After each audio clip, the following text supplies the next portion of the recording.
Typically a win over a team like the one that the Warriors saw tonight, the Memphis Grizzlies, it gets a little golf clap. But you gotta give it a little bigger clap than a golf clap just because of the way the Warriors played. What a dominant effort it was from literally the entire team. Even saw some chops from pretty much a new player, Leons. We're gonna debate what made the Warriors so good tonight. It's just a bad team or a very good performance. That's straight ahead on the show. You are Locked On Warriors, your daily Golden State Warriors podcast. What are they going to say now? Part of the Locked On Podcast Network, your team every day.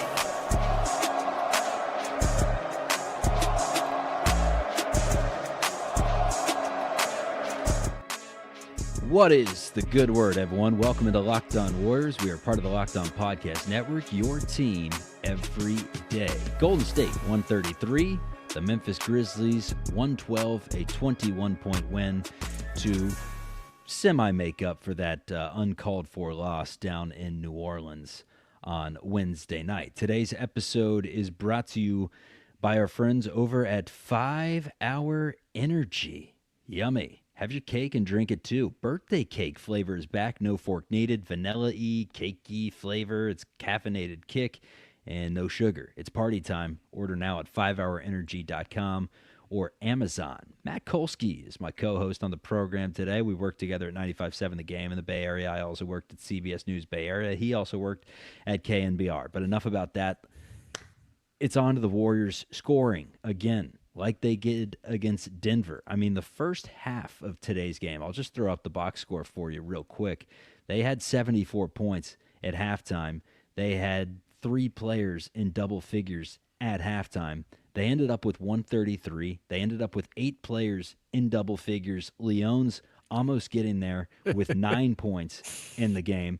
It was just passing up good shots for better shots. It was, I was watching the opposing broadcast today, but I would imagine if you were watching Fitz, he gave a lot of tic-tac-toe calls, maybe over under 20.5, because it was one of those games, man. It was tic-tac-toe. It was good passing. It was assisted basketball, not a lot of isolation, and, a lot of some of these dudes that have been stepping up lately, stepping up again, particularly Gui Santos and company. Yeah, another really good Gui game. And look, man, you sort of started with this, right? That's a terrible team they played, a team that has no interest in wins. Fair enough. It's not like the Warriors rolled out an all-star team tonight. You started Podziemski, Richard, Horford, Santos, and Moody. That's not better than what the Grizzlies are rolling out there. And once the players are on the floor, okay, maybe it's a little better. It's better. But it's not much better. It's not guarantee a 20-point win better. We just saw them lose to New Orleans last night with a team that was arguably better. So if the question is, did they beat a terrible team? The answer is yes. But if you're asking why they won so convincingly and why this was so enjoyable, I think it's very obviously about the approach in this game. And yeah, you're right. There may have been a few tic-tac-toes, but perhaps more on the Warrior broadcast. We got, the approach tonight from the very beginning is so much better than it was last night. And that's, just playing hard and with force, which they did not do in the first quarter last night. But it's also about the actual approach to the game. They attacked the basket in this game. And look, the Grizzlies are terrible in that area, which makes it easy. As Fitz and Kalena said at the beginning of the game, it's a rare case where the Warriors have a size advantage. No Zach Edey down low. Yeah, exactly. Nobody down low. But the Warriors have way too often played against teams who are not defending the rim very well and settled for outside shots. So tonight, from the very beginning, you saw attack the basket was a priority, get the ball inside to players who can play inside, like Al Horford. And when you have a guy like Al Horford who can both score and really pass the ball brilliantly out of the post, that's a great way to get your offense going. The ball has to move inside out for the Warriors, especially as they are today. If you got Steph Curry, maybe you could play outside in. When you don't, it's got to start by getting into the paint, and they finally did that tonight, and it was clearly like a main focus of whatever they talked about going into this game, and it worked. I want to get into some just ISOs on dudes, some kind of deep dives on like Will Richards' play, on Gui Santos' play, longer term, just tonight's game. But I first have to ask, because the chat's mentioned it, I saw Reddit was mentioning it, the broadcast obviously isn't going to mention it, but we on this program can mention it. It's another game that Draymond doesn't play and the Warriors look good. At a certain point, it is hard to say that someone is an extremely important piece to a team when you keep doing better without them. It is. There's two things here. And for me, I guess I'll start with the second thing first in a way, because I think it's more interesting. Draymond, when this is your team, Draymond's not going to help. Especially when he's in this state that he seems to be for the last week or two, where he's not looking at the basket at all. Because there's not enough scoring on the roster to afford a guy who's not even looking at the basket. I mean, Malevy Leons was out there tonight. I'm not saying he's looking to score, but when an opportunity presents itself, he takes it. And Draymond isn't doing that right now, which is a disaster. I still think with Steph Curry and Jimmy Butler, Draymond is an essential piece of, if you have any imagination of any playoff success whatsoever, and I don't even mean winning a title, I just mean winning a game. I think that's where Draymond's important. He's still an elite defender when he's on it. He still is capable of being an elite distributor, although, we haven't seen that enough this year, and we've seen way too much carelessness. But I don't see a Draymond who's like so physically compromised he can't be what we've seen him be in the postseason before. So everyone who says Draymond has made them worse most of the season is right.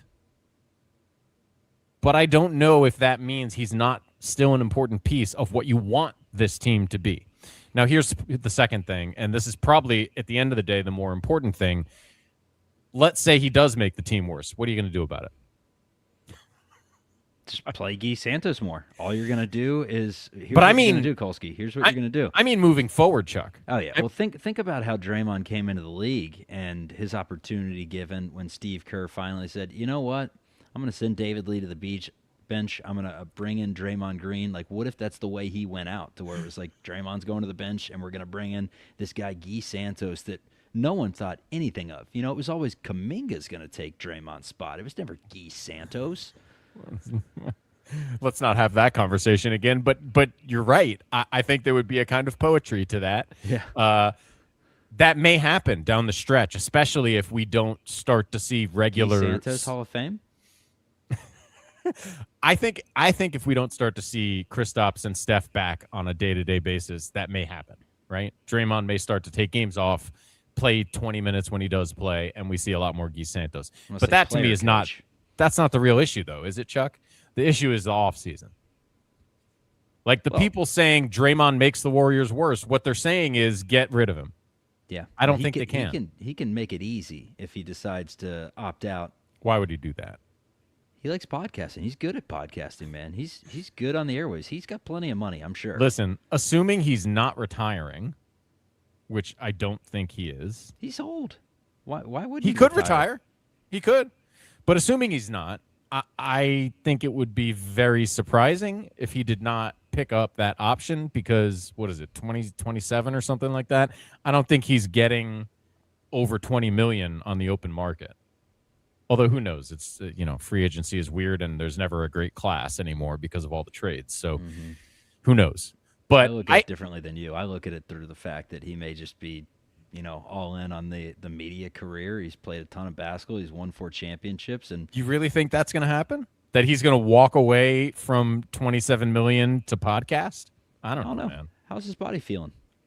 Yeah, look, anything's possible, but that is not the way I would expect it to go, because, he's 35. which is old for basketball, but it's not ancient. And I know I how do I say this right? I think Draymond thinks he's got more left. Right? I agree with that. So, again, he doesn't make your team better when your best players are Brandon Pajemski and Al Horford and Moses Moody. He doesn't. But he does make your team better when your best player is Steph Curry. And that is still the thing to me that matters the most here. And beyond anything, like just from a contract situation, yeah, it's a $27.7 million player option. He's not getting that on the open market. So unless Draymond is one of the, 10 basketball players of all time who wants to give back free money, he's gonna opt in. And then the question is, can you trade him for some other player or collection of players that make $28 million? And I don't think you can. Straight ahead on the show, man. Good chatter there, but straight ahead on the show, we got to get into some individual performances. Will Richard, Gui Santos, and then how about Leons? His big night in what felt kind of like a debut, even though we've seen him a few times. We're going to talk about his game. That's all straight ahead after the Warriors take down the Grizzlies 133-112. And Buddy, stop trying to dribble the ball. Buddy Hield still catching strays at this point. Today's episode is brought to you by 5 Hour Energy Flavor Draft with 18 different flavors to choose from, including new options like Confetti Craze, Fruity Rainbow, or Cotton Candy.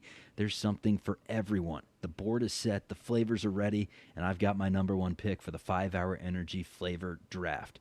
I'm going to go with that Fruity Rainbow, man. I've always been a fan of it. I like the sweet flavor is the highlight to me. That's what I love about it. And 5 Hour Energy shots give you a boost with zero sugar. They have a lot of upcoming flavor innovations planned. There's something for everyone. Find your new favorite flavor of 5 Hour Energy shots available online at 5hourenergy.com or Amazon. Today's episode is also brought to you by our friends over at Quo, spelled Quo. New year, new systems. This is a time when a lot of us look at the messier parts of how we run our businesses and think there's got to be a better way. There is. Streamlining your communications with Quo. Quo.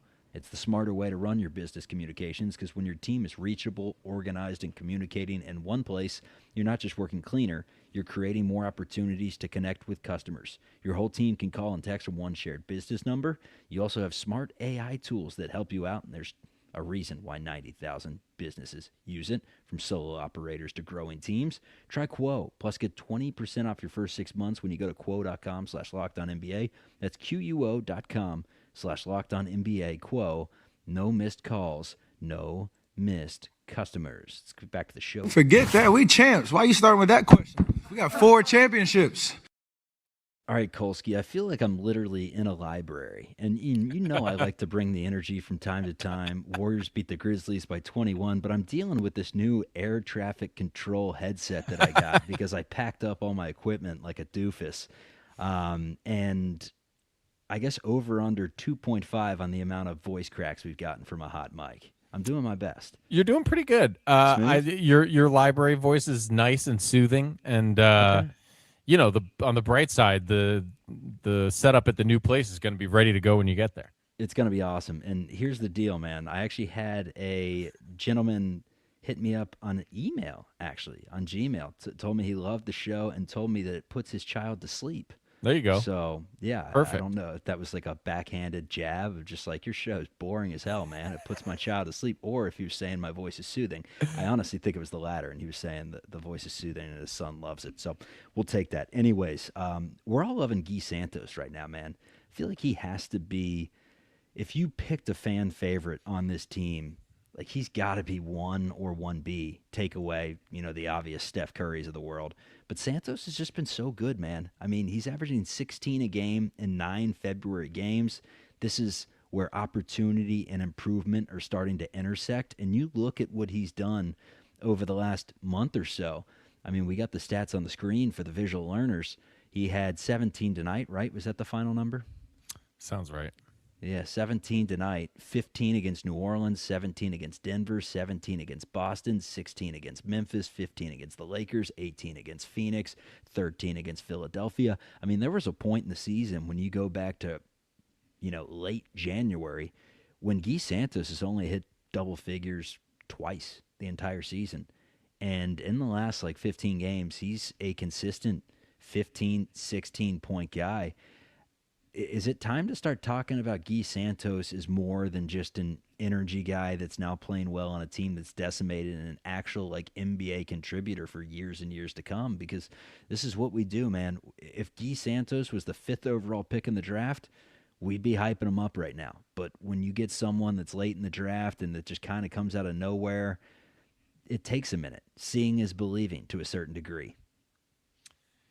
Yeah, to me, I mean, I'm just pulling it up now. So you talked about the point totals, but here's what stands out to me is that over the last 10 games, he's playing 30 minutes a game. All right. I think we can all agree, although we like Gui Santos, that's too much. A really good team is not playing Gui Santos 30 minutes a night, but there are obvious reasons why the Warriors are doing that, right? I bring that up not to crap on Gui Santos, but to say this.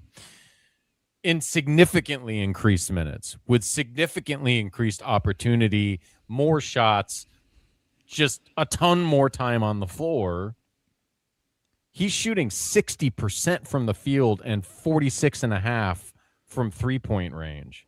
And all good shots. That's the thing, man. I think it's pretty rare that you get a guy who has found a role, right? He's got an energy role. He comes in for a 5-minute stint, probably played certainly under 15 minutes in most of his appearances in the first half of the season, right? Comes in, gives energy, rebounds the ball, occasional three-point shot, finish some putbacks, basically, cut for an open layup here and there. Low usage, low shot total, and he does it really well, really efficiently. So often, if you ask that guy to play twice as much, it kind of falls apart. And the fact that Gui, with more opportunity, has remained exceptionally efficient and still doesn't do dumb stuff, it's really encouraging. Does it mean he should be thought of as a starter going into next year? Absolutely not. But does it mean he should be thought of as a rotation piece that can provide more than just energy and offensive rebounding off the bench? I think so.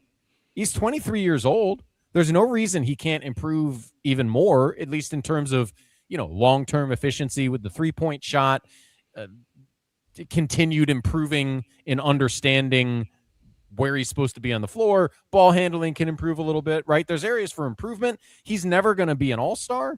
He doesn't have that kind of upside, I don't think.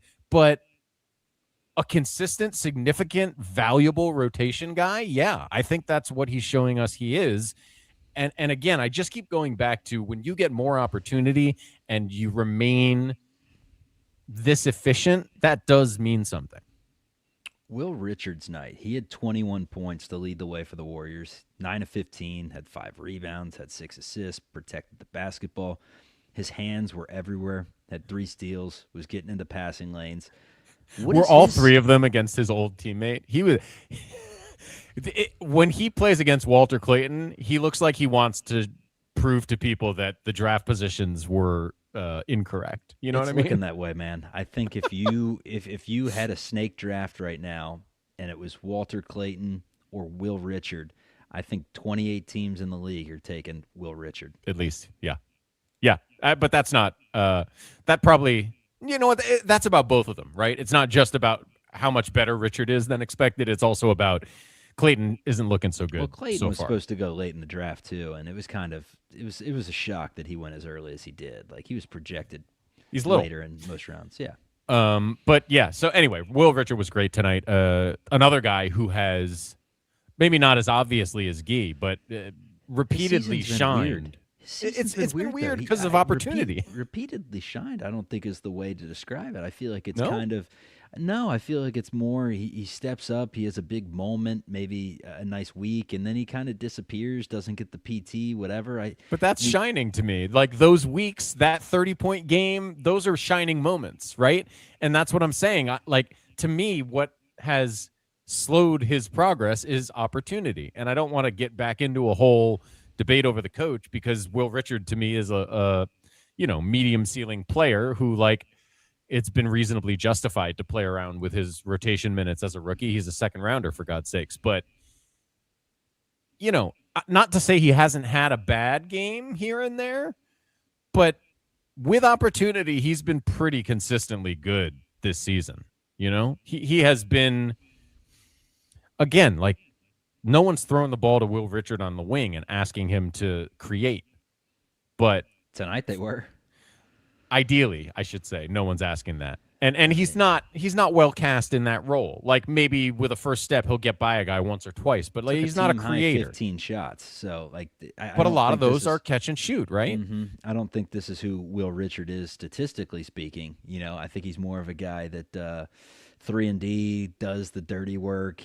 Gets his hand on some balls, swings the ball, that sort of thing. But he's shown this capability now a few times, which is strange for a rookie to do. Pop out and score 30. And then score 21 and then just go 2 straight weeks where you don't score a point. That's kind of what I'm getting at, saying like it's been a weird season. It has, but I think what you're looking at is kind of like a poor man's Trey Murphy. He's not as big or long or athletic as Trey Murphy, but he's maybe a better defender already. And he's like a real, when you think of the prototype three, that term has been so overused, They describe guys who are stars as 3-and-D players, but really a 3-and-D player, when I think of it, Will Richard is exactly what I'm thinking of. A guy whose main responsibilities are playing defense and knocking down not just threes, but open threes, right? 3-and-D to me doesn't say Steph Curry style 3-point shooting. It's Kyle Korver style 3-point shooting. It's Trey Murphy style 3-point shooting. So that's the kind of player I think Will Richard can be. Maybe not at the level of a Trey Murphy. I mean, he had a 50-point game this year, I think. But at the 30-point level on a great night, I'll be surprised if that's the last time Will Richard scores 30 because he's a guy that can knock down the 3-point shot. And if he's on a team with good players, he'll get those shots. So he's a huge, maybe the biggest success story of the season when we look back on it will be Will Richard because not a lot else has gone super right, but they got a good one in the second round again. All right, we got to talk about Al Horford's night coming up and spend some time on Leons. Big night from him. What do we think of his game? Kolsky's going to break that down coming up. And most importantly, he a dog. We need more dogs. Today's episode is brought to you by Indeed. Workplace chaos, deadlines stacking up, inbox overflowing, and the one position you have to fill is still sitting open. When the pressure's on, you need the right hire. This is a job for sponsored jobs. Indeed Sponsored Jobs helps you reach the people who actually fit what you're looking for, skills, experience, location, so you're not just hoping the right candidate stumbles across your post. And here's a stat that says it all. In the minute that I've been talking to you, companies like yours made 27 hires on Indeed, according to Indeed data worldwide. So if you're hiring, spend less time searching and more time interviewing candidates who check all your boxes with Indeed Sponsored Jobs. Listeners of the show, listen up. You get a $75 sponsored job credit to help get your job the premium status it deserves at Indeed.com/podcast. Just go to Indeed.com/podcast right now and support our show by saying you heard about Indeed on this podcast, Locked On Warriors. Need to hire? This is a job for Indeed Sponsored Jobs. Let's get back to the show. And buddy, stop trying to dribble the ball. Al Horford, man, he is one of those dudes that you kind of wish that the season, the way it's gone for Al, it went that way for all the veterans. Because clearly for Curry and Jimmy, it's kind of been opposite as of the last few weeks. And what I mean by that is Al got off to such a slow, irrelevant start. And, man, if you put this version of Al on last year's playoff team, like he's a big-time difference maker. He had another good one tonight. His numbers, 10, 7, 3, plays good defense, gave you 27 solid minutes. You just wish that this team was at full strength, had Jimmy Butler, and, didn't have the issues with Steph Curry because Al Horford was and DeAnthony Melton, both those dudes were offseason acquisitions that had some question marks, age and durability for DeAnthony, and both of them have really stepped up to the matter out tonight. I thought he was excellent. What about you? I mean, ironically, you can really see the picture of what they had in mind this year, and it's pretty good. Like, if I'm going into the playoffs with a starting lineup of Steph Curry, DeAnthony Melton, Jimmy Butler, Draymond Green, Al Horford, I'm feeling really good about life. Not Oklahoma City good, but pretty damn good. It's just a bummer that Jimmy won't be here and that Steph has missed so much time. And it's easy to criticize the Warriors when they're 3 games over 500. But like, when you see the way Melton and Horford are playing right now, you see the picture. If they had their 3 best players playing their best, if Draymond's included in that, and then Melton and Kuminga, or Freudian slip, Melton and Horford rounding out the starting lineup, and a productive Kuminga off the bench, or a productive player that you had acquired via trade for Kuminga off the bench, that's like a really high-level top 6. And then guys like Moody and Pajemski and Gui Santos maybe fill out the rest of the rotation in a way that, like, Will Richard, that's a pretty good playoff team. It's a team I certainly like to compete at the level of teams like the Rockets and Lakers right now, and have a puncher's chance against those top 2 or 3 teams. So, yeah, you could say expecting all these guys to be healthy come playoff time was a pipe dream, and maybe it was, but it's a bummer because I always expected this. This is exactly what I expected from Horford and Melton. I just hoped at the beginning of the season that Steph and Jimmy would be there. Who was it in the postseason last year, to completely weave from the topic we were talking about, but who was the player last year that got like 15 offensive rebounds in a 2-minute span but could not make a layup? Was it Braxton Key? That sounds right. That sounds right. Okay, so what Braxton Are you Key going to make a comparison to Malevy Leons? I am. The difference is Leons actually put the ball in the basket, but he had 5 offensive rebounds in 18 minutes. He had 8 rebounds total. He had a 3. He had 9 points, 2 assists. Look, in a game against the Grizzlies, in mostly minutes where the Grizzlies were just completely out of it, just a complete what's for dinner tonight, honey type of game. Basketball wasn't on their minds. Leons looked pretty good, man. I mean, gave constant effort and energy. Clearly a high motor guy. Clearly seems like he's not as skilled, but in his minutes, he really shined tonight. What'd you think of his game in a very, very small sample size? I think it's great that the Warriors are cornering the market on the Dutch. What movie is that? I only hate that's Austin Powers. The Freaky Deaky Dutch. Yeah. Austin Powers hates the Dutch. Anyway, it's Austin Powers Faja that hates the Dutch, not him. Oh, is it? Okay. Yes. That's my bad. Okay. Back to the point. Malevy Leons, you know what he looks like, actually? First of all, he's very lanky, tremendous length, if you will, and active and doing all the things you would hope and expect a two-way player would do when he comes in the game, giving top-level effort, doing the dirty work, all that stuff. That's great. What he looks like to me is kind of what Gui Santos looked like 2 years ago, an energy player without a lot of skill. And the problem with that is that Gui Santos now is 23 and was 21 2 years ago, and Malevy Leons now is 26. He's 26. Then. Yeah. So nice. I'm glad he got to play, I guess, is how I mostly feel about Malevy Leons. Kolsky. I don't think that's a prospect, but, for a ninth man, when you only have 8 NBA players, you could do worse. I didn't know how old he was, but I literally had in the notes, hustle player relying on motor over skill currently. I always look at age with these types of guys, like 21 and a half and under. I'm intrigued. When I see 24 and older with the same skill set, it's very meh. So you saying he's 26, there's probably a reason why he hasn't played much basketball in the association. But gave you some hustle tonight, and you don't hate that performance. No. And they needed, he played in the first quarter. They needed bodies tonight, and he was a not just a body, but an active and useful body. Man, Memphis didn't have Ja Morant tonight. They may not have him the rest of the season at this point. Who knows? Can you think of a star whose stock fell quicker in the last 5 years than a dude like Ja Morant, who was 7th in MVP voting in 2022, second-team All-NBA. He's a former Rookie of the Year. I mean, sure, he hasn't had a Ben Simmons-like fall, considering he scored 40 like a couple weeks ago. It's been more so about availability. But it feels like every time the Warriors play Memphis, he's not playing, man. He hasn't had a Ben Simmons like brain melt and forgot how to play basketball entirely.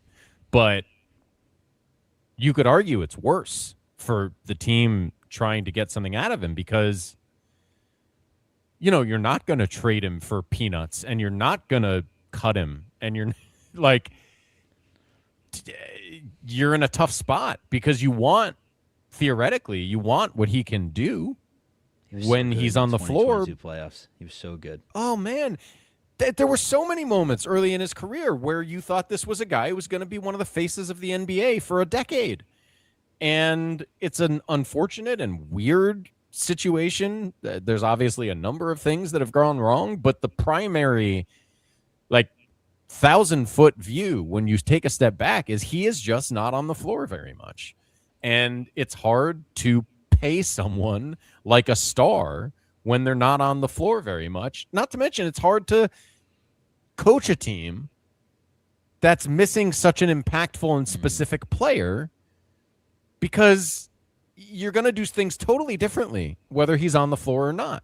For this Memphis team, who cares? They don't want wins. But in general, that has been the problem for several years now, is you cannot count on him to be on the floor. For whatever reason, you can't count on him to be there. And the best ability is availability, to use a cliche that is actually incredibly accurate. Very accurate. And that was very accurate depiction of Zion Williamson's game for a long time. He's actually been very available, or at least in his standards this season. You texted me tonight out of nowhere and said, Zion, bring him home. What was that text? Home is not the word I used, but yes, I think this is going to be my new thing. I think the answer here is Zion Williamson. Okay. Just because you like him getting downhill, getting into the paint, kicking it out to Steph, running around ball screens. He does a ton of things you'd want, right? He has stayed who would you healthy. Trade for him now? Well, that's the question. I haven't figured that out yet. Because Kuminga and Draymond was kind of the easy, not the easy, but it was. Well, that would have been too much, actually, because he doesn't make as much. Probably makes 40. I think it's 42 or something next year. And there's weird qualifiers in his contract that I don't know if that affects the trade. Anyway, it probably has to be like a Draymond thing, right?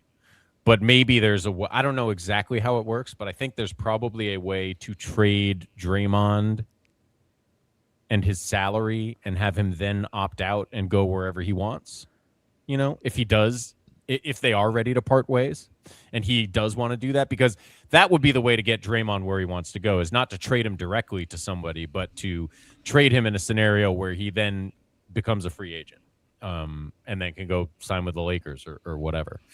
But Zion has been healthier this year than he has in a long time. And I think one of the main reasons for that is he's not the guy on that team anymore. And he wouldn't be the guy here. And although there are obvious risks, the upside is still massive on that guy. And he's still capable of being unstoppable on a basketball floor on offense and capable of defense, although he hasn't chosen to do it much for New Orleans over the course of the year. Downhill Giannis-like component that when you add the Thunder to Steph Curry's Lightning, that could be a very dynamic punch. The thing is, and the reason why I don't even think it's much of a conversation, is I don't believe the Warriors are at this point looking to trade Moses Moody. I think they really, really like Moses Moody, and I think he's the only way to kind of make the deal work because they just I don't think have so. they don't have those contracts, man, to make the money even work. You can figure out the money. Involve another team, whatever. You can figure out the money. I believe that. The question to me is whether they're willing to take on the risk of a Zion Williamson, but it's kind of a free swing to me. I mean, we've talked about Draymond tonight. Like I said, I still think he has playoff value, but he hasn't helped the team this season. And if you hit on the Zion gamble, now you've got a real centerpiece moving forward. And I think I'd be more interested in that than in trying to figure out whatever the version of the Giannis trade would be now, which would also have to involve Draymond, probably. Yeah. No, to be clear, Giannis is a much better player than Zion, but at this point, you're trading the whole team to get him. 133 to 112, the final score in Memphis. The Los Angeles Lakers are up next. The Clippers will follow. In the next few days, we should be getting the update on Steph Curry. Last I've heard was nothing, so I don't think you got any updates on him. I know Saturday's the goal, but yeah, no, I think they'll update us on Friday would be my guess. Absolutely. Locked On Warriors, we will keep you updated on the show. Appreciate you for tuning in. We will see you tomorrow. It's a one-game win streak, Chuck. Chalk it up. Big time.